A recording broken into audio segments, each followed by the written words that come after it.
G'day, I'm Craig from tour company Exceptional Kangaroo Island. Out here in the bush, surrounded by the sounds of nature, might have a little bit of competition from the birds.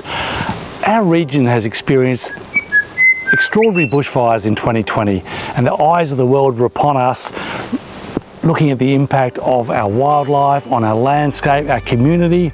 And we'd really like to say thank you for your support and concern, and happy to share that the country's bouncing back really well, and there's plenty of reason for optimism. Although the fires were massive and burned out over 40% of the island, fires are a natural part of the Australian bush, and many of our plants actually need fire. They need fire to flower, they need fire to open up seed pods. The thick bark of the eucalyptus shields these buds that then burst through straight after the fire to start the recovery. And now there's a mantle of green across the landscape where only months ago it was black and bare.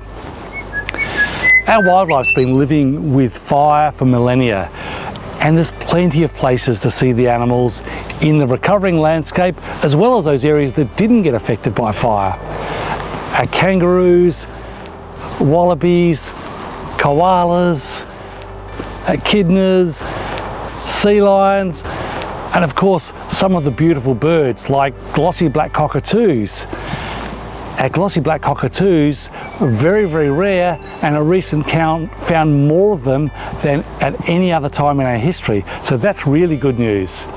Even the smallest creatures have survived. The Kangaroo Island dunnart, which is a tiny little carnivore, they've been found in good numbers, and we've actually helped them out by building some tunnels to provide them with some cover in a really open landscape.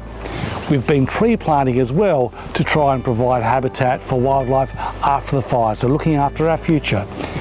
We can't wait to welcome you back to come and explore the wild places, the wild encounters, our open spaces, and sharing how we can make a difference together in supporting our community and environment. Can't wait to see you.